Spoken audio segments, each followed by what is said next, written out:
आज के वीडियो में हम टेम्परेचर कंट्रोलर कनेक्शन किस तरह किया जाता है, टेम्परेचर कंट्रोलर में किस तरह से प्रॉपर सेटिंग की जाती है, टेम्परेचर कंट्रोलर के जरिए किसी भी हीटिंग या फिर कूलिंग लोड को किस तरह कंट्रोल किया जाता है, टेम्परेचर कंट्रोलर के साथ किस तरह SSR कनेक्शन किया जाता है, हर एक कॉन्सेप्ट को काफ़ी आसान तरह से सीखने वाले हैं। यदि आप इलेक्ट्रिकल फील्ड में बिगिनर्स हैं या फिर किसी इंडस्ट्री में वर्क करते हैं तो वीडियो को लास्ट तक जरूर वॉच कीजिए, क्योंकि इस वीडियो को वॉच करने के बाद आपका temperature controller connection and settings related जितने भी डाउट होने वाले हैं सब कुछ क्लियर होने वाले हैं। चलिए वीडियो स्टार्ट करते हैं। देख सकते हैं हमारे पास एक टेंस इलेक्ट्रॉनिक का DT96EM मॉडल का बेस्ट क्वालिटी का डिजिटल टेम्परेचर कंट्रोलर है। चलिए सबसे पहले हम इसके बारे में जान लेते हैं। यहाँ पर आपको देखिए टोटल 4 कीज दी गई है, जिसमें एक आपको सेट की दी गई है जिससे आप किसी भी वैल्यू को सेट कर सकते हैं। एक आपको बैक की दी गई है, यदि किसी पैरामीटर में आपको बैक आना है तो बैक के लिए भी एक की दी गई है। एक आपको अप की दी गई है, यदि किसी पैरामीटर्स को आपको इंक्रीज करना है तो इंक्रीज करने के लिए अप की दी गई है और डिक्रीज करने के लिए आपको यहाँ पर डाउन की दी गई है। यहाँ पर आप देख सकते हैं आपको SV that mean set value show होगी, जितना टेम्परेचर आपने सेट किया है वो यहाँ पर शो होगा और यहाँ पर प्री सेट वैल्यू एक्चुअल में जितनी वैल्यू आ रही है वह यहाँ पर शो होगी। यहाँ पर देखिए आपको RLY that means relay output के लिए इंडिकेशन दिया गया है। यदि आपका रिले आउटपुट ऑन होता है तो यहाँ पर यह इंडिकेशन ग्लो करेगा। SSR आउटपुट ग्लो करता है तो आपका यह इंडिकेशन ग्लो करेगा। आपके पास थर्मोकपल कोई भी हो, J type, K type, PT100 या फिर T टाइप या फिर SR टाइप, जो भी आप थर्मोकपल यहाँ पर कनेक्ट करते हैं उसका आपको यहाँ पर इंडिकेशन मिल जाएगा आपने कौन सा थर्मोकपल कनेक्ट किया है, किस तरह ये वर्क कर रहा है। चलिए सबसे पहले हम इसके कनेक्शंस के बारे में जान लेते हैं। साथ ही साथ हम इस कनेक्शन को ड्राइंग में भी देखने वाले हैं ताकि आपके सारे डाउट क्लियर हो सके। कनेक्शन के बारे में देखा जाए तो आप यहाँ पर देख सकते हैं 3 और 4 नंबर पॉइंट में आपको 220 वोल्ट AC सप्लाई फेज और न्यूट्रल कनेक्ट करना होगा। यहाँ पर आप वॉच कर सकते हैं 5, 6 और 7 यहाँ पर रिले के लिए पॉइंट्स दिया गया है। देखिए 6 इसका कॉमन पॉइंट है, 5 इसका NO पॉइंट है और 7 इसका NC पॉइंट है। यदि आप इसे हीटिंग के लिए यूज कर रहे हैं और फॉर एग्जाम्पल आपने 50 डिग्री या फिर 50 डिग्री टेम्परेचर सेट किया है, यदि 50 डिग्री टेम्परेचर से टेम्परेचर कम होता है 49 या 48 तो उस कंडीशन में कॉमन की सप्लाई NO से निकलती है। यदि 50 से ज्यादा होता है 51 या 52 तो उस कंडीशन में रिले की सप्लाई NC से निकलती है, क्योंकि यहाँ पर हमारा रिले स्टॉप हो जाता है। तो किस तरह से कनेक्शन होगा वह भी हम देखने वाले हैं। और इस टेम्परेचर कंट्रोलर में आपको SSR के लिए भी सेटिंग दी गई है, जिसके लिए आपको 12 volt DC 20 milliampere supply निकलती है और आपके SSR को ऑपरेट करती है। यहाँ पर थर्मोकपल के लिए पॉइंट्स दिया गया है। आपके पास PT100 थर्मोकपल हो, J टाइप हो, K टाइप हो, T टाइप हो, किसी भी टाइप के थर्मोकपल का कनेक्शन आप यहाँ से कर सकते हैं। यहाँ पर पॉजिटिव में आपको थर्मोकपल का पॉजिटिव वायर कनेक्ट करना होगा और नेगेटिव में आपको नेगेटिव वायर यहाँ पर कनेक्ट करना होगा। चलिए अब हम टेम्परेचर कंट्रोलर कनेक्शन के बारे में जान लेते हैं। देखिए 3 और 4 नंबर पॉइंट में हमें फेस और न्यूट्रल कनेक्ट करना है। आपके पास टेम्परेचर कंट्रोलर किसी भी कंपनी का हो कनेक्शन सेम रहता है। देखिए यहाँ पे 3 में हमें फेस कनेक्ट करना है, साथ ही साथ रिले में आप फेस की लूपिंग भी कर सकते हैं और न्यूट्रल की लूपिंग भी कर सकते हैं, यह आपके ऊपर डिपेंड करता है। यहाँ पर हम देखिए रिले में जो 6 नंबर पॉइंट कॉमन पॉइंट है यहाँ पर हम फेस की लूपिंग करने वाले हैं। तो यहाँ पर हमने एक कनेक्टर कनेक्ट कर लिया है, जिससे होगा क्या 3 नंबर पॉइंट में फेस भी हमारे पास आ जाएगा और यहाँ से रिले के कॉमन में भी यहाँ से सप्लाई हमारे पास चली जाएगी। देखिए फेस का कनेक्शन हो चुका है। चलिए यहीं से हमारे पास जो रिले है, रिले में हमें यहाँ पे कॉमन में इस लूपिंग को कनेक्ट कर देना है। देखिए रिले के लिए जो 6 नंबर पॉइंट है यहाँ पर कॉमन में हम इसे कनेक्ट कर देते हैं। देखिए कॉमन में अभी फेज आ चुका है। अभी हमें इसकी पावर सप्लाई के लिए न्यूट्रल कनेक्ट करना है। तो न्यूट्रल देखिए हम यहाँ से जो हमारे पास 4 नंबर पॉइंट है यहाँ पर हम डायरेक्टली कनेक्ट कर देते हैं। कनेक्शन को आप अच्छे से फुल टाइट कीजिएगा, लूजिंग ना हो इसका आपको ध्यान रखना है। देखिए यहाँ पर हमारे पास यहाँ पे पावर सप्लाई कनेक्शन हो चुका है और हमारे पास रिले में कॉमन में अभी फेज वायर आ चुका है। चलिए सबसे पहले हम इस रिले का एक कॉन्टेक्टर का कनेक्शन कंप्लीट कर लेते हैं। यदि आपको हीटिंग मोड में इसे रखना है तो आपको इसका NO पॉइंट यूज करना होगा। जब भी टेम्परेचर कम होगा आपके सेट वैल्यू से, उस कंडीशन में रिले की सप्लाई NO से निकलेगी और आपका जो भी रिले या कॉन्टेक्टर है उसे ऑपरेट करेगी। तो इसके लिए हमें NO में एक कनेक्टर लेना है और इसे देखिए इस 5 नंबर पॉइंट NO में कनेक्ट कर देना है, जिससे हमारा रिले ऑपरेट होगा। यदि आपको कूलिंग फंक्शन के लिए इसे यूज करना है तो आप इसका NC पॉइंट यूज कर सकते हैं, बट हमें अभी हीटिंग के लिए ही यूज करना है। तो देखिए हमारे पास ये जो कनेक्टर से हमारे पास NO से जो सप्लाई आई है, इसे ले जाकर हमारे पास ये जो रिले है या फिर कॉन्टेक्टर है, इसके A2 सिरे में हमें डायरेक्टली कनेक्ट कर देना है। देखिए फेज वायर हमारे पास यहाँ आ चुका है, जो कि टेम्परेचर कंट्रोलर के जरिए आया है, और न्यूट्रल हम डायरेक्टली कनेक्ट कर देते हैं। देखिए हमारा रिले आउटपुट कनेक्शन हो चुका है। अब हमें SSR के लिए भी सप्लाई लेना है, जो कि 12 वोल्ट DC है। तो इसके लिए आप यहाँ पर वॉच कर सकते हैं। यहाँ पर 3 में आपको पॉजिटिव 12 वोल्ट कनेक्ट करना है, 4 में आपको नेगेटिव सप्लाई कनेक्ट करना है, ये 0 वोल्ट कनेक्ट करना है। ये इसका आउटपुट सिरा होता है। चलिए सबसे पहले हम जो पॉजिटिव वायर है उसे कनेक्ट कर 3 में कनेक्ट कर लेते हैं।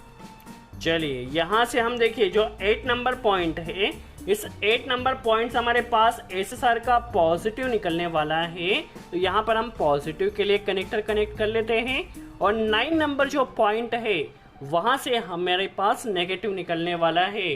तो नेगेटिव के लिए भी एक कनेक्टर हम कनेक्ट कर लेते हैं। देखिए यहाँ पर हमारे पास जो नेगेटिव के लिए कनेक्टर है, इसे भी हम अच्छे से टाइट कर लेते हैं। तो आप देख सकते हैं हमारे पास रिले आउटपुट कनेक्शन भी हो चुका है, और SSR आउटपुट के लिए भी हमने 2 वायर अभी कनेक्ट कर लिया है। देखिए कनेक्टर को हमें यहाँ पर अच्छे से फिक्स्ड कर देना है। अब देखिए यहाँ से हमारे पास SSR के लिए जो 2 पॉइंट आया है, उन 2 पॉइंट में देखिए जो हमारे पास पॉजिटिव वायर है उसे हमें 3 नंबर पॉइंट में कनेक्ट कर देना। ये हमारा इनपुट सिरा है। तो इनपुट सिरे में देखिए हमारे पास पॉजिटिव वायर को हमें यहाँ पर कनेक्ट कर देना है। चलिए हम कनेक्शन कर लेते हैं, और जो 4 नंबर पॉइंट है वहां से हमें नेगेटिव कनेक्टर एक कनेक्ट कर देना है। तो आप देख सकते हैं हमारे पास SSR में इनपुट कनेक्शन हो चुका है। अब आपके पास सिंगल फेज जो भी लोड है, चाहे हीटर हो या कॉन्टेक्टर हो, जिसे आप SSR के जरिए कंट्रोल करने वाले हैं, तो ये इसका आउटपुट पोर्शन है। 1 नंबर पॉइंट में आपको फेज कनेक्ट कर देना है, और 2 नंबर पॉइंट से आपको ले जाकर उस लोड को ऑन कर लेना है। तो इस तरह से SSR का कनेक्शन आप काफ़ी आसानी से कर सकते हैं। चलिए हमारे पास SSR कनेक्शन हो चुका है। अब हमारे पास आप वॉच कर सकते हैं कॉन्टेक्टर में फेज डायरेक्टली आ रहा है। अभी हमें इसमें न्यूट्रल कनेक्ट करना है। तो यहाँ से एक कनेक्टर हमने लिया है, और इसे देखिए यहाँ पर कॉन्टेक्टर के A1 सिरे पर कनेक्ट कर देना है। तो आप वॉच कर सकते हैं कॉन्टेक्टर का कनेक्शन भी हमारा हो चुका है। आप कॉन्टेक्टर के जरिए आप किसी भी हीटर को कंट्रोल करना चाहते हैं या कोई भी लोड हो, उसके लिए कनेक्शन आपको कॉन्टेक्टर के यहाँ से जो पावर टर्मिनल्स दिया गया है, यहाँ से कनेक्शन कर देना है। तो चलिए यहाँ से हम फेज और न्यूट्रल वायर ले लेते हैं, और इसे कॉन्टेक्टर में L1 एंड L2 में कनेक्ट कर लेते हैं। तो आप वॉच कर सकते हैं यहाँ से फेज और न्यूट्रल हमने कॉन्टेक्टर के L1 एंड L2 सिरे पर कनेक्ट किया है, और यहाँ से फेज और न्यूट्रल ले जाकर हमने लोड को कनेक्ट कर दिया है। जैसे ही हमारा कॉन्टेक्टर ऑपरेट होता है, वैसे ही हमारा यह लोड ऑन होगा। अब देखिए हमारे पास SSR से कंट्रोल करने के लिए हम इस लाइट का या इस लोड का यूज़ करना चाहते हैं, ताकि SSR जब भी ऑपरेट हो तो इस लाइट ने ऑन होना चाहिए। तो देखिए इसे भी ऑपरेट होने के लिए फेज और न्यूट्रल हमें कनेक्ट करना होगा। तो न्यूट्रल चलिए हम सबसे पहले इसमें डायरेक्टली कनेक्ट कर लेते हैं, और जो फेज वायर होगा उसे हमें SSR के जरिए देना होगा। चलिए हम न्यूट्रल यहाँ पर सबसे पहले डायरेक्टली कनेक्ट कर लेते हैं, और जो फेज वायर है उसे हमें SSR के जरिए लेना है। तो यहीं से देखिए फेज वायर हमारे पास SSR में जो 1 नंबर पॉइंट है वह आउटपुट पॉइंट है। तो इसमें देखिए हमें फेज वायर को डायरेक्टली कनेक्ट कर देना है। अब जब SSR हमारा ऑपरेट होगा, उस कंडीशन में यह सप्लाई निकलेगी और हमारे लोड को ऑपरेट करेगी। आपके पास कोई भी लोड हो सकता है, या आपके ऊपर डिपेंड करता है। देखिए हमारे पास इनपुट फेज कनेक्शन हो चुका है। अब हमारे पास जो फेज इस बल्ब को कनेक्ट करना है, वो हमें यहाँ से 2 नंबर पॉइंट से कनेक्ट कर देना है। तो चलिए यहाँ पर हमने 2 नंबर पॉइंट में देखिए फेज बल्ब के लिए कनेक्ट कर दिया है। ये हमारे पास SSR से जो लोड कंट्रोल होने वाला है इसका कनेक्शन भी हो चुका है। अब हमें कनेक्शन करना है थर्मोकपल का, और हमारे पास जो थर्मोकपल है वो J टाइप का थर्मोकपल है। आप यहाँ पर वॉच कर सकते हैं, आपके पास किसी भी मॉडल का थर्मोकपल आप कनेक्शन इसी तरह से कर सकते हैं। देखिए हमारे पास J टाइप थर्मोकपल के लिए एक पॉजिटिव और एक नेगेटिव टर्मिनल दिया गया है। तो यहाँ पर देखिए हम पॉजिटिव और नेगेटिव टर्मिनल में सबसे पहले सिंपल सा कनेक्शन कर लेते हैं। जो हमारे पास ब्लैक वायर है इसे हमें पॉजिटिव में कनेक्ट कर देना है। तो चलिए यहाँ पर हम इसे पॉजिटिव में कनेक्ट कर लेते हैं, और जो वाइट वायर है उसे हमें नेगेटिव में कनेक्ट कर देना है। चलिए यहाँ पर हम सिंपल सा पहले कनेक्ट कर लेते हैं। तो आप वॉच कर सकते हैं हमारे पास थर्मोकपल कनेक्शन भी हो चुका है एंड सभी लोड का कनेक्शन भी हो चुका है। किस तरह से ये वर्क कर रहा है और टेम्परेचर कंट्रोलर में हमें किस तरह से सेटिंग करना होगी, सब कुछ हम काफी आसान तरह से समझ लेते हैं। चलिए अब हम देख लेते हैं किस तरह से टेम्परेचर कंट्रोलर वर्क कर रहा है। देखिए हमने जो टेम्परेचर सेट किया है वो 40 डिग्री टेम्परेचर सेट किया है, और एक्चुअल में जो टेम्परेचर आ रहा है वो 32 डिग्री सेल्सियस आ रहा है। उस कंडीशन में हमारा हीटिंग लोड भी ऑन है और SSR का लोड भी ऑन है। अब देखिए क्योंकि हमारे पास ये जो थर्मोकपल होता है, जहाँ पर भी हमें टेम्परेचर को मेजर करना होता है वहाँ पर इसे कनेक्ट किया जाता है। तो फॉर एग्जाम्पल इस थर्मोकपल को किसी हीटर के पास कनेक्ट किया है। देखिए हमने इसके ऊपर आयरन रखा है, अभी हमारा टेम्परेचर इंक्रीज हो रहा है। जैसे ये 40 डिग्री से ज़्यादा टेम्परेचर हो जाएगा उस कंडीशन में हमारा हीटर लोड भी स्टॉप हो जाएगा और SSR लोड भी स्टॉप हो जाएगा। देखिए जैसे ही ये हमारा लोड 40 डिग्री से ज़्यादा होगा, देखिए हमारे दोनों लोड स्टॉप हो चुके हैं। अब देखिए जैसे इसका लोड कम होते जाएगा, फॉर एग्जाम्पल इसके देखिए जैसे जैसे कम होते जाएगा और जैसे ही 40 से कम होता है उस कंडीशन में हमारा SSR भी स्टार्ट हो जाएगा और कॉन्टेक्टर भी स्टार्ट हो जाएगा। देखिए जैसे ही 40 से कम होता है हमारा ये लोड ऑटोमेटिकली स्टार्ट हो जाएगा। देखिए स्टार्ट हो चुका है। अगेन जब ये इसे हीटर पे ऑन होगा तो हमारा टेम्परेचर अगेन इंक्रीज होगा। चलिए यह तो बात हुई वर्किंग की। अब हमें कौन कौन से पैरामीटर्स सेट करना होगा हम समझ लेते हैं। आपको सेट एंड अप बटन को एक साथ प्रेस कर रखना है। देखिए यहाँ पर कोड आता है, कोड डालने के लिए यहाँ पर हमें 162 कोड डालना होगा। हर कंपनी का अपना एक कोड होता है। टेंस ने यहाँ पर 162 यहाँ पर कोड हमें प्रेस करना होगा। जैसे ही हम यहाँ पर इंटर करते हैं सबसे पहले हमें थर्मोकपल की सेटिंग देना है। इनपुट थर्मोकपल कौन से टाइप का है, J टाइप का भी आप कर सकते हैं, Y टाइप का भी कर सकते हैं, T टाइप का भी कर सकते हैं, और आपके पास जो भी PT100 हो PT100 टाइप का भी आप यहाँ पर कर सकते हैं। बट हमारे पास जो थर्मोकपल है वो अभी J टाइप का है तो हम यहाँ पर J टाइप ही रहने देते हैं। अगेन यदि हम इसे इंटर करते हैं या सेट करते हैं तो हिस्टेरेसिस वैल्यू आती है। अब यह हिस्टेरेसिस क्या होता है, फॉर एग्जाम्पल हमने टेम्परेचर अभी 40 डिग्री सेल्सियस सेट किया है। यदि 40 से कम होता है 39, 38 तो उस कंडीशन में हमारे लोड यहाँ से ऑन होते हैं, और 40 या 40 से ज्यादा 41 जैसे ही होता है तो हमारा लोड यहाँ पर स्टॉप हो जाता है। तो देखिए और 41 पे स्टॉप होगा तो बार बार ट्रांजिशंस होने के कारण हमारा जो लोड है वो खराब भी हो सकता है। इसके लिए हम यहाँ पे हिस्टेरेसिस सेट कर सकते हैं। फॉर एग्जाम्पल हमने 5 डिग्री यहाँ पर हमने हिस्टेरेसिस सेट किया है। तो 5 हिस्टेरेसिस का मतलब क्या होगा, देखिए 5 डिग्री का हमने यहाँ पर डिफरेंस दे दिया है। हमारा लोड 39 तक स्टार्ट रहता था और 40 पर स्टॉप होता था। अब होगा क्या, 40 पे हमारा लोड स्टॉप हो जाएगा। अब अगेन स्टार्ट कब होगा, तो स्टार्ट होने के लिए देखिए 40 माइनस 5 जितना हमने हिस्टेरेसिस सेट किया है 40 माइनस 5 होता है 35। अब हमारा जो लोड है वो 35 पर स्टार्ट होगा और 40 तक जाएगा। इससे हमारा होगा क्या कि बार बार ट्रांजिशंस नहीं होंगे और हमारा जो लोड है वो प्रॉपर वर्क करता रहेगा।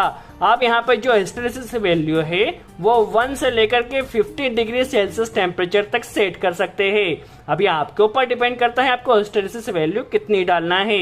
नॉर्मली हम यहाँ पे 5 डाल देते हैं। अगला जो हमारे पास है वो upper level temperature, maximum temperature limit कहाँ तक आपको कंट्रोल करना है, तो 400 डिग्री सेल्सियस तक हमने यहाँ पर लिमिट डाल दिया है। 400 से ज्यादा हमारा टेम्परेचर सेट नहीं होगा। तो मैक्सिमम लिमिट हमने यहाँ पर डाल दी है 400। अगेन जो हमारा होता है लोअर लेवल टेम्परेचर, किस टेम्परेचर से कम आपका टेम्परेचर नहीं होना चाहिए, तो हमने यहाँ पे 0 सेट किया है। कई कंपनी में स्पेशल फंक्शन होते हैं कि इस डिग्री सेल्सियस से कम इसकी सेटिंग ना की जा सके, बट हमने यहाँ पे 0 डिग्री सेल्सियस सेट किया है। आपकी कोई लिमिट हो तो आप उसे भी यहाँ पे सेट कर सकते हैं। अगला जो पैरामीटर आता है वो ऑफ सेट का आता है। अब ये ऑफ सेट काफी इंपॉर्टेंट पैरामीटर्स है। होता क्या है, किसी भी वजह से या तो हमारा थर्मोकपल काम नहीं करता, या टेम्परेचर कम ज्यादा शो करता है, या किसी भी एरर के कारण हमारा या तो फिर टेम्परेचर कंट्रोलर गलत टेम्परेचर बताता है, तो सबसे पहले हमें पता कर लेना चाहिए कितने डिग्री सेल्सियस का डिफरेंस आ रहा है। यदि एक्चुअल वहां पर 50 आ रहा है और थर्मोकपल के कारण या किसी भी वजह से वहां हमें 45 डिग्री सेल्सियस शो कर रहा है, that means 5 degree come show कर रहा है, या फिर 5 डिग्री ज्यादा, कितना भी कम ज्यादा आ रहा है, आप पहले यहाँ पर सिलेक्ट कर लीजिए। और जितना भी कम ज्यादा टेम्परेचर शो कर रहा है आप यहाँ पे पॉजिटिव और नेगेटिव में सेट कर सकते हैं। फॉर एग्जाम्पल आपका 50 डिग्री आपने सेट किया है, 55 ही शो कर रहा है, तो आप -5 डिग्री सेट कर दीजिए, तो -5 डिग्री यह आपको बढ़ाकर बताएगा। तो इस तरह से आप ऑफसेट वैल्यू भी सेट कर सकते हैं। अगला जो पैरामीटर है वो आउटपुट। आपको उस टेम्परेचर कंट्रोलर से आउटपुट क्या चाहिए, SSR आउटपुट चाहिए या रिले आउटपुट चाहिए। देखिए अभी रिले प्लस SSR दोनों हमने ऑन कर रखा है। यदि आपको सिर्फ SSR ही रखना है तो SSR आप कर सकते हैं। यदि सिर्फ आपको रिले आउटपुट ही रखना है तो आप रिले आउटपुट भी रख सकते हैं, बट हमें रिले प्लस SSR रखना है तो हमने रिले प्लस SSR आउटपुट यहाँ पर सिलेक्ट किया है। हमारे पास P एरर। अब P एरर में होता क्या है, कई बार जो कस्टमर होता है उससे गलत कनेक्शन हो जाता है, तो P एरर में यदि आपको आउटपुट चाहिए, यदि गलत कनेक्शन हो जाता है तो आपको शो करना है, तो यहाँ पर P एरर में आप सेट कर दीजिए, जिससे एरर वहां पर शो होता रहेगा। अगला पैरामीटर है CT में मतलब क्या होता है, फॉर एग्जाम्पल आपने यहाँ पर 5 सेट किया है, तो 5 का मतलब क्या होगा, 1 मिनट में आपके टेम्परेचर कंट्रोलर के द्वारा 5 डिग्री सेल्सियस टेम्परेचर बढ़ाया जाएगा। दैट मीन्स यदि कहीं पर क्या होता है, स्पेशल फंक्शन होता है जहां पर हमें फिक्स्ड टाइम पर टेम्परेचर को इंक्रीज डिक्रीज करना होता है, तो यहाँ पर आप CT में डाल दीजिए। जितना टेम्परेचर आप यहाँ पर डालते हैं उतना टेम्परेचर 1 मिनट में बढ़ने वाला है। फॉर एग्जाम्पल 5 डिग्री सेल्सियस आपने सेट किया है, तो 1 मिनट में 5 डिग्री सेल्सियस टेम्परेचर यहाँ पर इंक्रीज होगा। और इसके अलावा भी कई फंक्शंस होते हैं जिसका मैनुअल आपको डिस्क्रिप्शन में मिल जाएगा। यदि आपको और भी ज्यादा कनेक्शन और सेटिंग के जानना है तो मैनुअल की लिंक आपको डिस्क्रिप्शन में मिल जाएगी, जहां जाकर आप वॉच कर सकते हैं। सो आई होप आपको क्लियर हुआ हो किस तरह टेम्परेचर कंट्रोलर प्रॉपर कनेक्शन किया जाता है, किस तरह से सेटिंग की जाती है। यदि वीडियो अच्छा लगा हो तो लाइक का बटन जरूर प्रेस करें। सो आज के लिए इतना ही।